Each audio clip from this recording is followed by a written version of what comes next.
The blood from the wound stained the soft cotton fabric of Madeline Blackwood's dress as the stagecoach disappeared into a cloud of dust, leaving her alone in the vast New Mexico desert. It was September 1878, and the sun beat down mercilessly upon the barren landscape surrounding the trail between Santa Fe and Fort Sumner. She pressed her trembling hand against the bullet wound in her side, her vision blurring as she slumped against a large boulder, wondering if this desolate stretch of desert would be her final resting place. Madeline had left her home in Boston with dreams of starting anew as a schoolteacher in Fort Sumner. The stagecoach journey west had been arduous, but filled with promise until the masked bandits appeared on horseback, demanding valuables from the passengers. When the driver had attempted to outrun them, bullets flew. One found its mark in Madeline's side. In the chaos that followed, the panicked driver had left her behind after the bandits scattered, believing her already dead. Now, as consciousness threatened to slip away from her, Madeline spotted a figure approaching on horseback through her fading vision. She couldn't tell if it was one of the bandits returning or salvation in human form. Too weak to run, too stubborn to die without a fight, she gripped a jagged rock in her hand, her only weapon against whatever fate approached. The rider dismounted some distance away, approaching cautiously. Madeline could make out the silhouette of a tall man with broad shoulders, his face shadowed beneath a wide-brimmed hat. "Madam," the voice was deep but gentle. "I'm not here to harm you. Stay back," Madeline warned, her voice barely above a whisper, the rock held shakily in her bloodied hand. The man stopped, raising his hands to show he meant no threat. "Name's Ryder Quinn. I'm a rancher from just beyond that ridge. Saw the commotion from my property." His eyes fell to the crimson stains spreading across her dress. "You're hurt bad. Let me help you." "How do I know you weren't with them?" Madeline's vision swam, the rock slipping from her weakened grasp. "If I was, I wouldn't be wasting time talking," he replied pragmatically. "Madam, you'll die out here without help. That's a fact." As her consciousness began to slip away, Madeline had no choice but to surrender to the stranger's mercy. The last thing she remembered was being lifted in strong arms, the scent of leather and sage enveloping her as the world faded to black. When Madeline awoke, she was lying on a bed in a sparsely furnished but clean cabin. The pain in her side had dulled to a persistent throb, and she realized someone had removed her bloodied outer garments, leaving her in her chemise, though she had been covered respectfully with a quilt. Bandages wrapped her midsection, and the metallic smell of blood mixed with something medicinal hung in the air. She tried to sit up but gasped at the sharp pain that followed the movement. "I wouldn't do that if I were you," came that same deep voice from earlier. "Those stitches are fresh." The man Ryder sat in a chair near the fireplace, cleaning his hands in a basin of water-tinged pink. He was younger than she'd expected, perhaps 30, with a weathered face that spoke of years under the harsh western sun. Dark hair in need of a trim curled slightly at his collar, and his eyes were a startling blue against his tanned skin. "You stitched my wound?" Madeline asked, her throat dry and voice raspy. Ryder nodded, drying his hands on a cloth. "Had no choice. Bullet went clean through, but you were losing too much blood." He stood and brought her a cup of water. "Learned a thing or two about patching people up during the war." Madeline accepted the water gratefully, taking small sips. "Thank you," she said quietly. "I believe you saved my life." "Don't thank me yet. Fever might still set in. We're not out of danger." He spoke matter-of-factly, but his gentle handling belied his gruff manner. "Can I ask your name, madam?" Madeline Barrett. "I was traveling to Fort Sumner to take a position as a schoolteacher." A flicker of something surprise perhaps crossed Ryder's face. "Fort Sumner, that's about 30 miles south of here. Those bandits hit you a good ways from town." "They chased the coach for miles before they managed to stop it," Madeline explained, wincing as she shifted. "How long was I unconscious?" "Nearly a day." Ryder moved to check her bandages, his movements efficient but careful. "I rode out to where the stage trail passes after I spotted vultures circling, found you instead." His hands were calloused but surprisingly gentle as he checked her wound, maintaining a respectful distance and her dignity as best he could in the circumstances. Madeline noted the care with which he worked, how his eyes remained focused only on the bandages. The stage driver. "Did he not realize I was missing?" she asked, a touch of bitterness in her voice. Ryder's expression darkened. "Some men panic, run when they should stand. Not much excuse for leaving a wounded woman to die, though." As he helped her take another sip of water, Madeline studied her rescuer. Despite his rough exterior, there was something undeniably kind about him, a gentleness that didn't quite fit with her preconceptions of the rugged men who populated the frontier.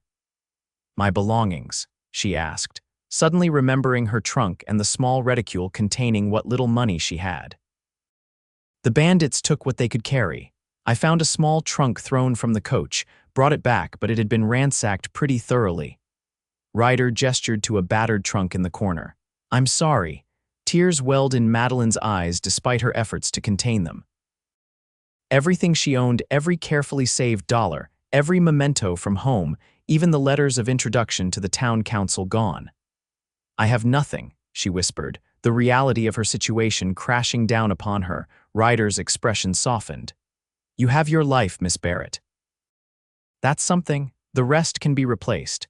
And my position in Fort Sumner, they're expecting me to arrive. If I don't appear, they'll give the teaching post to someone else." Madeline tried to sit up again, more carefully this time. "I need to get word to them." "You need to heal," Ryder countered firmly. "Fort Sumner can wait a few more days. I'll ride into the nearest settlement tomorrow and send a telegraph if it'll ease your mind." Relief washed over her. "Thank you, Mr. Quinn. I seem to be forever in your debt." "Ryder," he corrected. "Just Ryder is fine, and there's no debt. Anyone would have done the same." But Madeline knew that wasn't true. Not everyone would have stopped. Not everyone would have carefully stitched her wounds and given her shelter. Not everyone would have treated her with such respect in her vulnerability. "How long?" she asked. "Until I can travel." Ryder considered this, his brow furrowing. "That wound needs at least 2 weeks before you should even think about bouncing around in a wagon, maybe 3 to be safe." The news hit her hard. 3 weeks. The school term was set to begin in just 10 days. They won't wait that long for a teacher. "Then they're fools," Ryder said simply. "Rest now. We'll figure the rest out later." As he moved to leave her to rest, Madeline caught his hand impulsively. "Thank you, truly." For the first time, a small smile crossed his face, transforming his features. "You're welcome, Miss Barrett. Get some sleep." Later that evening, fever set in as Ryder had feared. Madeline's temperature climbed dangerously high and she slipped in and out of consciousness. Through the haze of her delirium, she was aware of cool compresses on her forehead, gentle hands changing her bandages, and a deep voice murmuring reassurances. In her fevered state, she sometimes called out for her mother, long dead from consumption when Madeline was just 16. Other times she relived the terror of the stagecoach robbery, crying out warnings that came too late. Through it all, Ryder remained a constant presence, tending to her with patience and care that belied their short acquaintance. On the third night, when her fever finally broke, Madeline awoke to find Ryder slumped in a chair beside her bed, his head resting at an uncomfortable angle, clearly exhausted from keeping vigil. In sleep, the hard lines of his face softened, and she could see the young man beneath the weathered exterior. Without waking him, she studied the cabin in the dim light of the banked fire. It was simple but sturdy, with handcrafted furniture and the tools of a rancher's trade visible throughout. A bookshelf caught her eye, unexpected in a frontier cabin filled with well-worn volumes. This man was more than he appeared at first glance. When morning came, Ryder prepared a simple breakfast of cornmeal porridge, relief evident in his face at her improved condition. "Thought I might lose you there for a while," he admitted, helping her sit up enough to eat. "It seems I'm more stubborn than that," Madeline replied with a weak smile. "I've imposed on your hospitality far too long already." Ryder shook his head. "You're not imposing. Truth be told, it's been a long while since I've had company out here." He hesitated before adding, "I sent word to Fort Sumner about what happened, rode out to Thompson's Station myself while you were fevered." And Madeline held her breath. "They're holding the teaching position for you. Said they'd wait a month if needed. Seems they're desperate for someone with proper schooling." Relief flooded through her. "That's wonderful news, thank you." "Don't thank me yet." Ryder's expression grew serious. Sheriff's looking for the men who robbed the stage. They've hit 3 coaches in the past month. 2 people dead besides the ones on your coach. Madeline's hand unconsciously moved to her bandaged side. Will they need me to identify them? Eventually. Not until you're healed enough to travel. Ryder checked her bandage with practiced movements. Wounds looking better. No sign of putrefaction. Over the next few days, as Madeline's strength slowly returned, she began to learn more about her rescuer. Ryder Quinn had come west after the war, where he'd served as a field medic for the Union Army. He'd used his mustering-out pay to purchase a small cattle ranch, which he worked mostly alone with occasional help from neighboring ranchers during roundup season. He lived a solitary existence, more by circumstance than choice, it seemed to Madeline. His nearest neighbor was 5 miles away, and he made the journey into town rarely, preferring the company of his horses and small herd of cattle to most people. Don't you get lonely? Madeline asked one evening as Ryder read aloud from a volume of Tennyson, a nightly ritual they'd fallen into as she recovered. Ryder marked his place in the book. Sometimes, he admitted, but people are complicated. Animals are honest. They don't lie about who they are or what they want. That's a rather cynical view, Madeline observed. Maybe, he shrugged. War shows you the worst in men, makes it hard to see the best sometimes. As Madeline grew stronger, she insisted on contributing to the household. Though Ryder protested that she needed rest, she began helping with small tasks, mending his shirts, preparing simple meals, even organizing his collection of books, which she discovered included medical texts, poetry, and histories. "You're well-read for a rancher," she remarked one afternoon as she shelved a volume of Shakespeare. "My mother was a teacher," Ryder replied, the rare personal detail offered casually. "Believed education was the only true wealth a person could possess. She sounds like a wise woman." "Is she still living?" "No, cholera took both my parents when I was 17. His tone discouraged further questions on the subject. As the days passed, Madeline found herself growing increasingly comfortable in Ryder's company. There was an ease between them that surprised her, given their different backgrounds. She had been raised in Boston society, the daughter of a merchant who had lost everything in a failed business venture, leaving her to make her own way in the world. Ryder was a frontiersman through and through, more at home under the open sky than within 4 walls. Yet they found common ground in unexpected places, a shared love of literature, a dry sense of humor, a pragmatic approach to life's hardships. By the end of the second week, Madeline was able to move around the cabin without assistance, though any strenuous activity left her winded and in pain. Ryder had fashioned a walking stick for her from a piece of polished mesquite, allowing her some independence. It was during one of her short walks outside the cabin, enjoying the crisp autumn air, that Madeline first saw riders approaching in the distance. Instinctively, she froze, the memory of the stagecoach robbery still fresh. Ryder appeared at her side, rifle in hand, his posture alert but not alarmed. "It's just Hank Thompson and his boy," he assured her, recognizing the riders, "probably bringing news from town." The visitors were a weathered man of about 50 and his son, perhaps 16, both with the sun-browned skin and calloused hands of hard-working ranchers. They greeted Ryder warmly before turning curious eyes to Madeline. "So this is the schoolteacher," Hank said, tipping his hat respectfully. "Word spread about what happened to your stage, madam. Terrible business." Madeline nodded politely, conscious of her appearance in one of Ryder's shirts, belted at the waist over her repaired skirt, the best they'd been able to manage with her limited wardrobe. "Sheriff caught one of them bandits," Hank continued. "Fellow named Jeb Harker, claims he wasn't part of the shooting, just the robbery." "Any word on the others?" Ryder asked, his hand unconsciously moving to Madeline's elbow as she swayed slightly, still looking. "Sheriff wants to know if the lady can come identify this Harker character." Madeline felt a chill run through her at the thought of facing one of her attackers. I'm not sure I could identify anyone. They wore bandanas over their faces." "I told the sheriff she's not fit for travel yet," Ryder interjected firmly. "He can bring Harker here if it's that urgent." Hank seemed surprised by Ryder's protective tone but nodded. I'll pass that along. Got something else for you too. He reached into his saddlebag and pulled out a small package.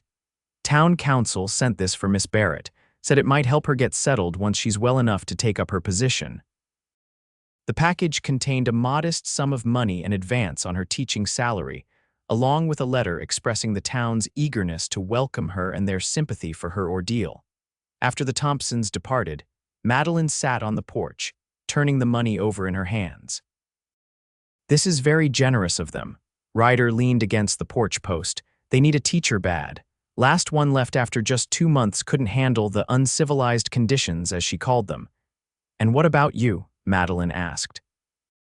"Do you think I'll run back east at the first sign of difficulty?" He studied her for a long moment. "No, Miss Barrett. I think you've got more grit than most men I know.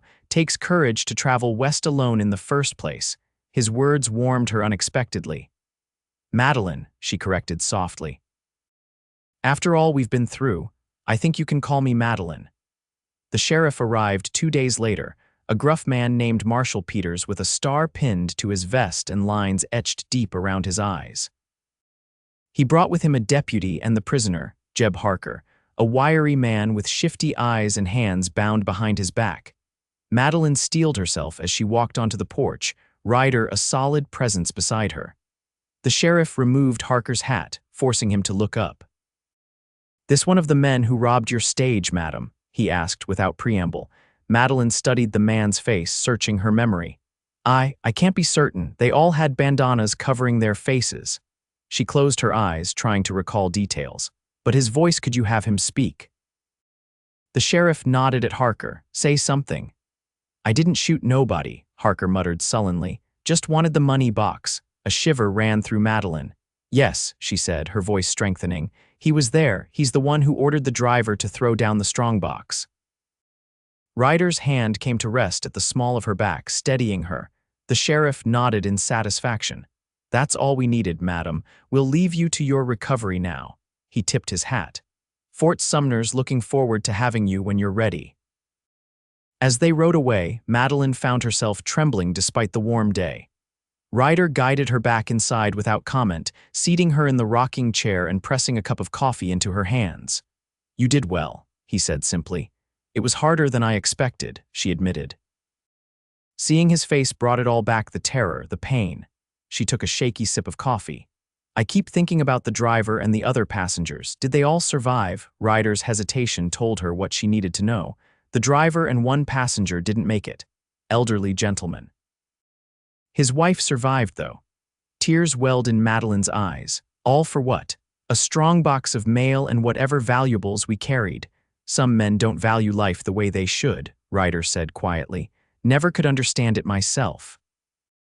That evening, unable to sleep despite her fatigue, Madeline found Ryder still awake, sitting on the porch and staring up at the star-filled sky. Without a word, he moved over on the bench, making room for her. They sat in comfortable silence for several minutes before Madeline spoke. "I'll be leaving soon." Ryder nodded, his gaze still on the stars. "Reckon so. You're healing well. I'm grateful for all you've done. Didn't do anything special." His typical deflection of gratitude, Madeline turned to look at him, really look at him, in the silvery moonlight. "You saved my life, Ryder Quinn. You tended my wound, nursed me through fever, gave me shelter and food." She swallowed hard. "I won't forget that, ever." He finally met her gaze, and something in his eyes made her breath catch. "I couldn't have done anything else." The air between them seemed to change, charged with something neither was prepared to name. Madeline looked away first, back to the stars. "The night sky is different here," she observed. "Bigger somehow."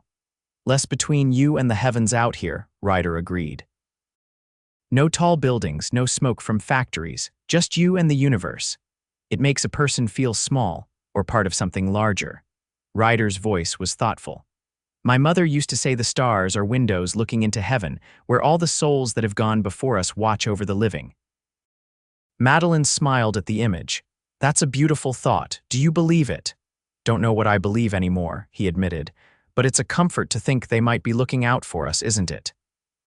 The next morning brought an unexpected visitor, a woman named Clara Wilson, who introduced herself as the midwife from Thompson's station. She arrived in a small wagon loaded with bundles. "Heard you had a lady recovering here with nothing but the clothes on her back," she announced briskly. "Thought I might help." Clara brought dresses donated by women in the settlement. Along with personal items, Madeline had sorely missed hairbrush, soap, even a small hand mirror. More precious than these, however, was the company of another woman after weeks with only Ryder for conversation. While Ryder tactfully made himself scarce, tending to chores far from the cabin, Clara helped Madeline bathe properly and dress in clean clothes that nearly fit. As she brushed Madeline's long auburn hair, Clara spoke casually. "Quite a thing, Ryder Quinn taking you in like this." "Man's kept to himself since he came to these parts. Some folks thought he might be running from something at first, he was so standoffish." "He saved my life," Madeline said simply. "I owe him everything." Clara gave her a shrewd look. "He's a good man under all that gruffness." "Lost his wife during the war, from what I gather, never talks about it." The information startled Madeline. "His wife, he never mentioned." "Would he?" Clara shrugged. "Men like Ryder carry their grief close, don't let many see it." She secured Madeline's hair with pins. "There now. Looking human again, aren't you?"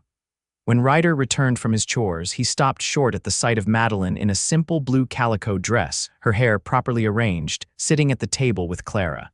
"You look." He trailed off, seeming at a loss for words. "Like a proper schoolteacher again," Madeline suggested with a small smile. "Like yourself," he finished quietly.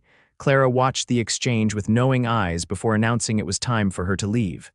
As she prepared to depart, she pressed a small parcel into Madeline's hands.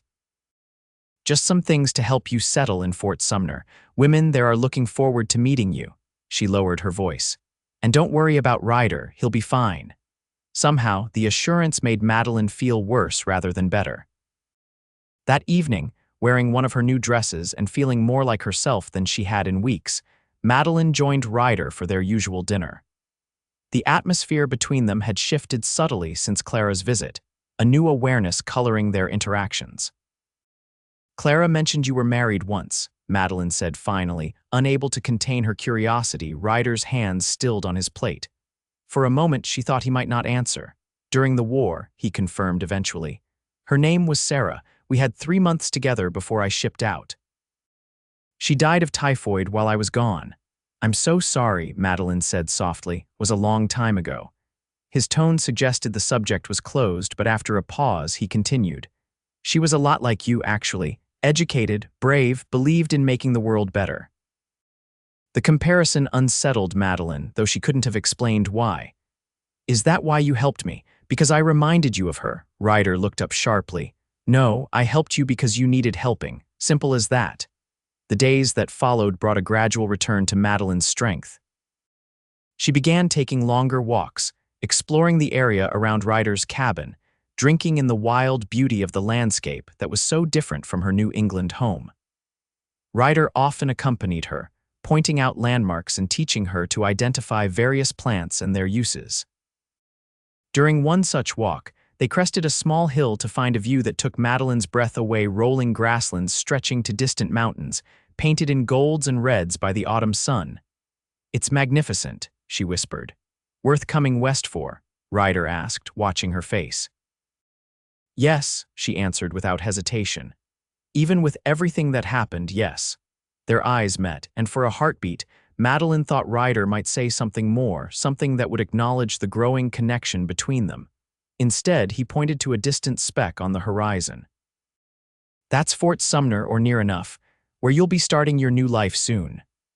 The reminder of her imminent departure hung between them, unaddressed but ever present. That night, Madeline found herself unable to sleep, thoughts of leaving twisting in her mind.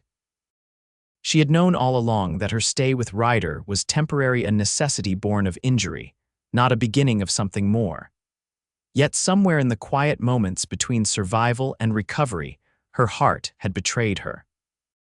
Rising from her bed, she moved silently to the window, gazing out at the moon-washed landscape. The sound of the cabin door opening drew her attention, and she saw Ryder step outside, seemingly restless as well. Making a decision, Madeline wrapped a shawl around her shoulders and followed him.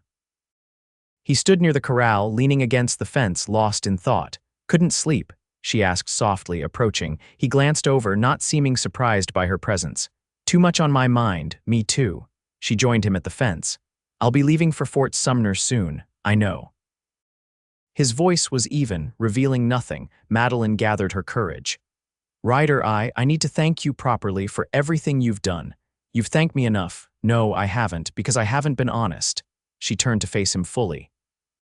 These past weeks have meant more to me than just recovery. They've shown me what kind of life is possible out here, what kind of man makes that life worthwhile. Ryder's expression remained unreadable in the moonlight. Madeline, please, let me finish. She took a deep breath.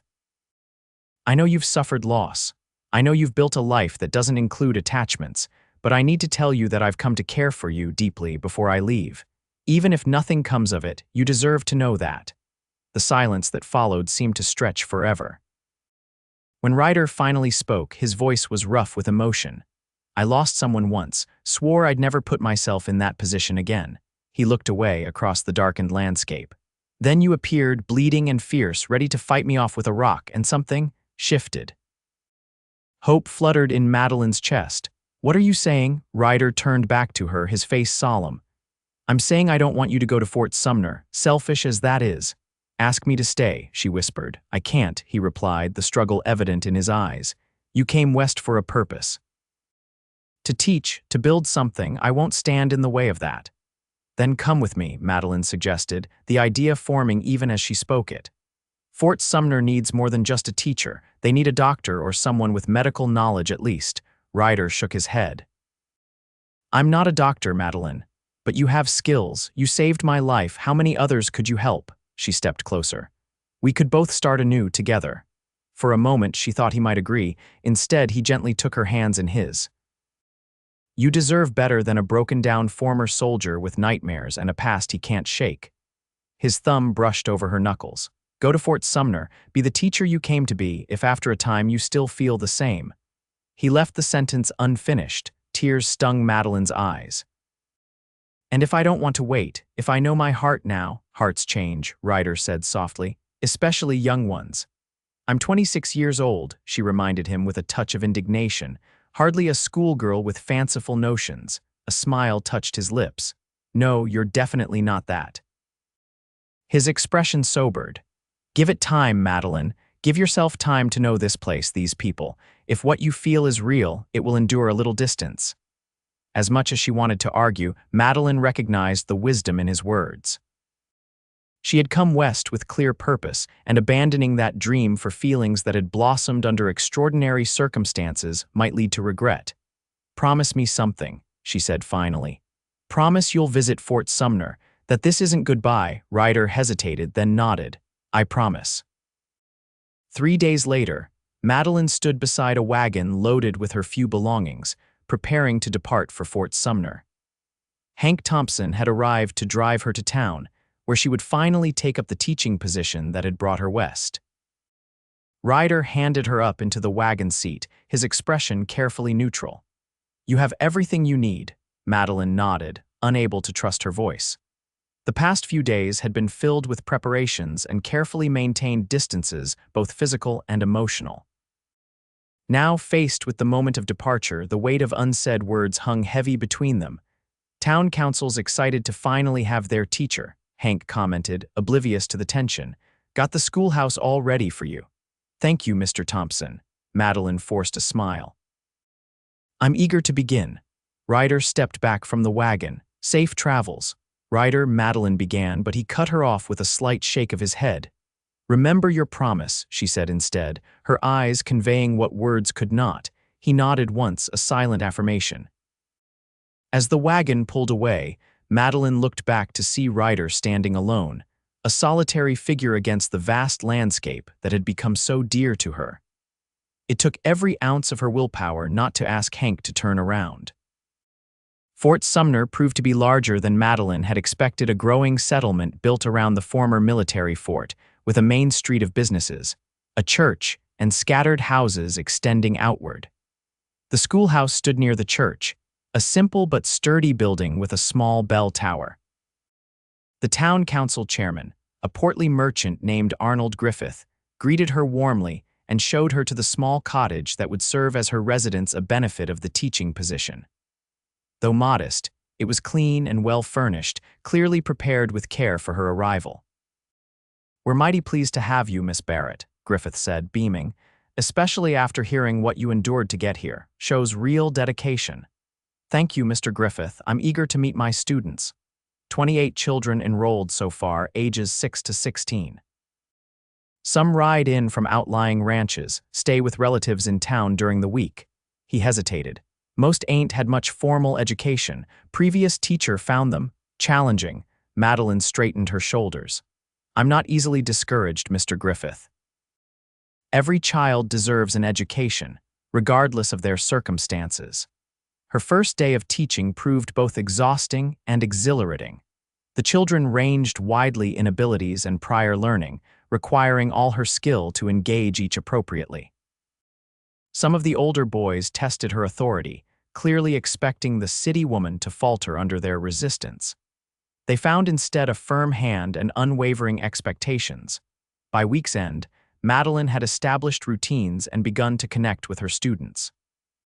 She found particular satisfaction in watching 16-year-old Emma Thompson, Hank's daughter, discover a love for poetry, and in helping 8-year-old Miguel Sanchez master his letters after previous teachers had given up on the boy. The townspeople welcomed her readily, grateful for her dedication to their children. She was invited to Sunday suppers and quilting circles, gradually becoming part of the community. Only in the quiet evenings alone in her cottage did she allow herself to think of Ryder and the life she had briefly shared with him. October gave way to November, and still Ryder did not come to town. Madeline told herself to be patient, to give him time. She threw herself into her teaching, introducing her students to Shakespeare and geology, history and arithmetic. She started a small school library with books donated by townspeople and ordered from back east with her modest salary. When Hank Thompson mentioned running into Ryder at the cattle auction in Santa Fe, Madeline tried to appear only casually interested. "How was he?" she asked, keeping her tone light. "Same as always," Hank replied. "Asked after you, though, wanted to know how you were settling in." A small flame of hope kindled in her chest. "And what did you tell him?" "Said you were turning those wild youngsters into proper scholars, making quite an impression on the town." Hank gave her a knowing look. He seemed pleased to hear it. As winter approached, bringing colder temperatures to the high desert, Madeline found herself watching the road whenever riders appeared in the distance. Each disappointment when it wasn't Ryder stung a little more than the last. December arrived with a dusting of snow and preparations for Christmas festivities. The school was to present a holiday pageant, and Madeline threw herself into organizing the event, grateful for the distraction from her persistent thoughts of Ryder. The night of the pageant, the schoolhouse was packed with proud parents and community members. As Madeline stood to one side, watching her students perform the nativity story, a movement at the back of the room caught her attention. A tall figure slipped in quietly, standing against the wall, hat in hand. Her heart leapt. Ryder. He looked much as she remembered, perhaps a bit leaner, his hair a bit longer. His eyes found hers across the crowded room, and a small smile touched his lips. Madeline struggled to maintain her composure as she guided her students through the remainder of the performance. When the pageant concluded with enthusiastic applause, she made her way through the crowd, accepting congratulations while trying to keep Ryder in sight. She feared he might disappear again before she could reach him. They met in the middle of the room, an island of stillness amid the swirl of activity around them.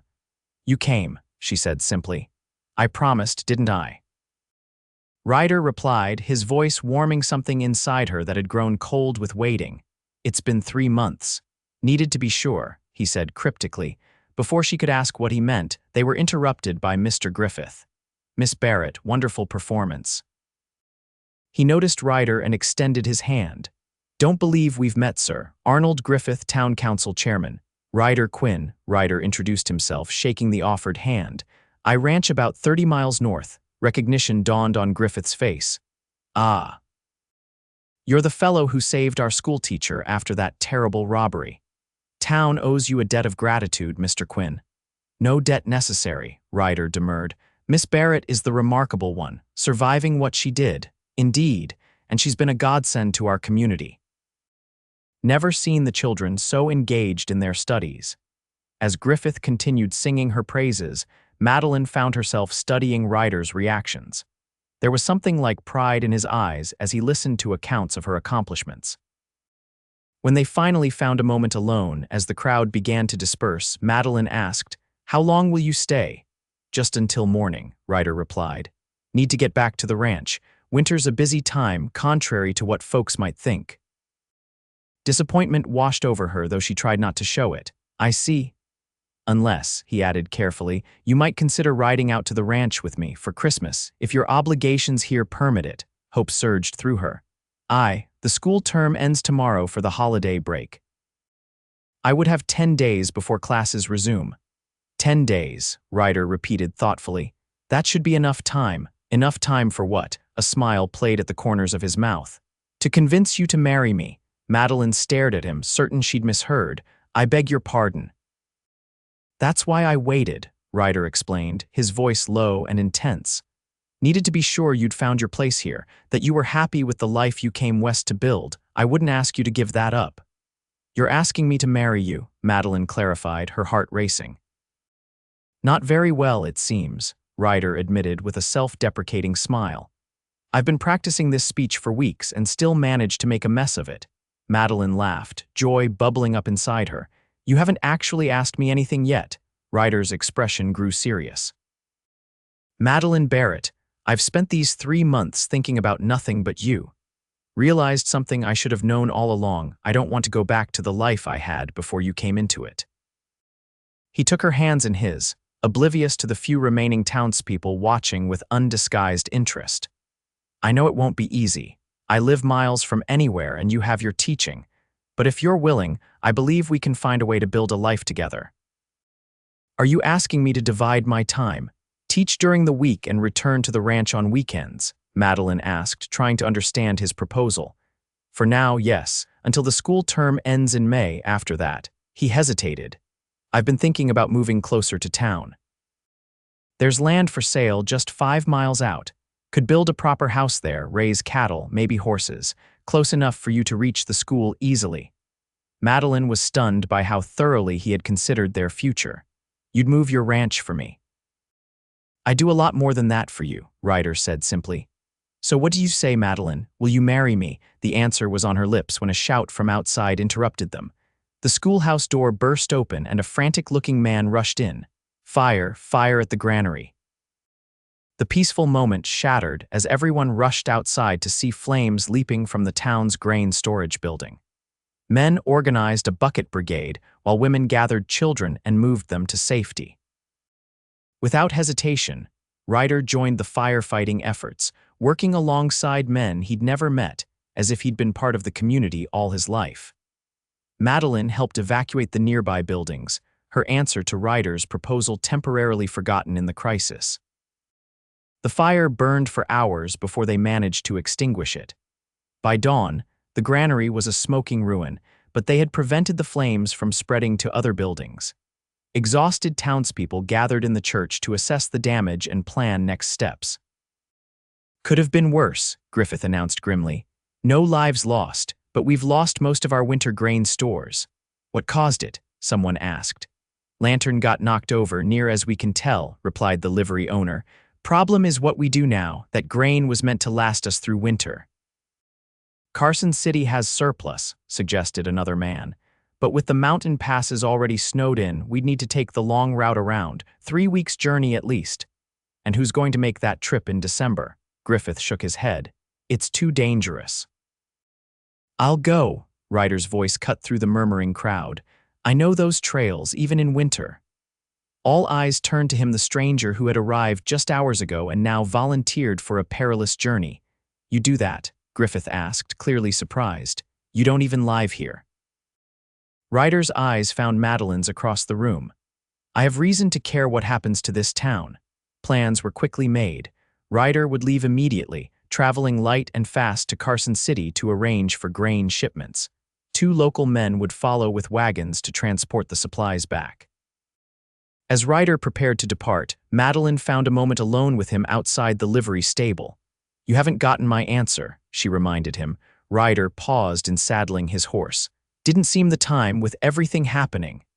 And now you're leaving again." She couldn't keep the disappointment from her voice. "I'll be back," he promised, turning to face her. 3 weeks if the weather holds. That's a long time to wait for an answer." A smile touched his lips. "Then don't make me wait." Madeline stepped closer, looking up into his face. "Yes," she said simply. "Yes, I'll marry you, Ryder Quinn." The joy that transformed his features was worth every moment of uncertainty she had endured. He gathered her into his arms, lifting her off her feet in an embrace that spoke volumes about his feelings. "When I return," he said, setting her down gently, "we'll make it official." Madeline nodded, trying to be brave despite her fears for his safety on the journey ahead. "I'll hold you to that." Ryder cupped her face in his hands, looking at her with such tenderness that her heart ached. "I've loved you since I found you bleeding in the desert, too stubborn to die. And I've loved you since you read Tennyson to me while I was fevered," she replied with a tremulous smile. Their first kiss was brief but filled with promise, a pledge of what awaited them when he returned. Then Ryder mounted his horse, tipped his hat to her one last time, and rode out of town, carrying her heart with him. The weeks of Ryder's absence stretched interminably for Madeline. School resumed after the holiday break, providing some distraction, but her thoughts constantly strayed to Ryder and the dangers he might be facing on his journey. January brought harsh weather to New Mexico territory, bitter cold, and occasional snowstorms that made her worry all the more. When 3 weeks passed with no word, the town began to grow concerned. Griffith assured Madeline that delays were common in winter travel, but she could see the worry in his eyes as well. A month after Ryder's departure, the wagons from Carson City finally appeared on the horizon, loaded with precious grain. The entire town turned out to welcome them, but Ryder was not among the returning men. "He stayed behind in Carson City," explained Tom Wilson, one of the wagon drivers. "Said he had business to attend to, promised he'd be along in a week or so." Disappointment warred with relief in Madeline's heart. He was safe, at least, but what business could be important enough to delay his return to her? The answer arrived a week later, not with Ryder himself, but in the form of a heavily laden wagon driven by a stranger. The man introduced himself as Jacob Lawson, a carpenter from Carson City, hired by Ryder Quinn to deliver building supplies and furniture to Fort Sumner. "For the schoolteacher," he explained, handing Madeline a letter. Mr. Quinn was most specific about everything being delivered intact. With trembling fingers, Madeline opened the letter. "Dearest Madeline, forgive me for not returning with the grain wagons as planned. While in Carson City, I discovered an opportunity to purchase the materials we'll need for our home. The land I mentioned 5 miles from Fort Sumner is now ours. Mr. Lawson brings not only supplies but the deed, registered in both our names. I've been delayed further by a business proposition that I believe will secure our future. I'll explain everything when I arrive, which should be within 2 weeks of this letter reaching you. Until then, know that every day away from you feels like an eternity, and I count the hours until I can return to claim my bride if she'll still have me after this extended absence." With deepest affection, Ryder tears of joy sprang to Madeline's eyes as she read the letter a second time. He hadn't forgotten or abandoned his promise. He had been building their future. The 2 weeks Ryder had promised stretched into 3 as February's unpredictable weather made travel difficult. Madeline channeled her anxiety into preparations, using her evenings to review the building plans Ryder had sent and organize the supplies that had arrived. The property he had purchased was perfect rolling grassland with a year-round spring, close enough to town for her teaching duties, but with the open space Ryder needed for ranching. Lawson had delivered not just building materials but furnishings as well: a handsome oak bed frame, a dining table with chairs, bookshelves crafted from rich pine. When Ryder finally returned to Fort Sumner in late February, the town turned out to welcome him as a hero for his role in securing the grain that had saved them from a hungry winter. Madeline hung back, watching with pride as he accepted their gratitude with characteristic modesty. When the crowds finally dispersed, he found her waiting on the steps of her cottage. "You're late," she said, trying and failing to maintain a stern expression. "Had a lot to accomplish before I could come home to you," Ryder replied, the word home causing her heart to swell. That evening, seated before the fire in her small cottage, Ryder explained his extended absence. Beyond securing building supplies and land, he had sold his northern ranch to a neighboring cattleman at a handsome profit. "But that's your home," Madeline protested. "You've worked years to build it." "It was a place I lived," Ryder corrected gently. "Home is what we'll build together." He went on to describe his additional business in Carson City. He had used part of the proceeds from his ranch sale to invest in a freight company that would establish a regular route between Carson City and Santa Fe, with Fort Sumner as a key stop. "Town's growing," he explained. "With regular freight service, it will grow faster. Prosperity for everyone, including us." "You've thought of everything," Madeline marveled. Ryder took her hands in his. "Wanted to be sure I could offer you more than just a hardscrabble existence. You deserve better than that." "All I need is you," she assured him, meaning it completely. They were married 2 weeks later in Fort Sumner's small church, with the entire town in attendance. Madeline wore a gown of ivory silk that Clara Wilson had helped her make, and Ryder cut a handsome figure in a new suit purchased in Carson City. As they exchanged vows, Madeline reflected on the extraordinary journey that had brought them to this moment, from a bleeding stranger in the desert to beloved wife, from a solitary rancher to a man embracing connection and community. Spring saw the completion of their home on the land Ryder had purchased. It was larger and more comfortable than his previous cabin, with a proper parlor for Madeline's books and a wide porch that caught the evening breeze. They moved in just as the school term ended, giving Madeline the summer to settle into her new role as wife while maintaining her identity as teacher. The arrangement worked better than either had dared hope. During the school year, Madeline rode into town daily to teach, returning to the ranch each evening where Ryder would be waiting. He focused on building his herd and establishing the ranch, occasionally traveling to oversee his interests in the freight company, which prospered as predicted. Their home became a gathering place for neighbors and friends: Hank Thompson and his family, Clara Wilson and her husband, even Mr. Griffith and other town council members. What had begun as Ryder's solitary existence transformed into a life rich with connection. In the spring of 1880, a year and a half after Ryder had found Madeline bleeding beside the stage road, they welcomed their first child, a son they named Thomas, after Ryder's father. As Madeline cradled their newborn, Ryder sitting beside them on their bed, she marveled at how completely her life had changed from the terrifying day when bandits had attacked the stagecoach. "I never thanked you properly," she said softly to Ryder. "For what?" he asked, gently stroking his son's tiny hand. "For stitching me back together. Not just the wound, though your handiwork was exceptional," she smiled, "but everything else. My courage, my hope." Ryder leaned forward to kiss her forehead. "If I stitched you together, then you did the same for me. I was just going through the motions of living before you arrived.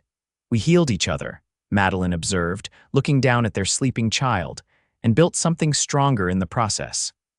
Ryder's voice held the quiet contentment of a man who had found his place in the world. As years passed, their family grew to include a daughter, Sarah, named for Ryder's first wife, a gesture of healing that touched Madeline deeply, and 2 more sons. The ranch prospered, as did Fort Sumner, partially due to Ryder's freight investments and Madeline's continued dedication to education.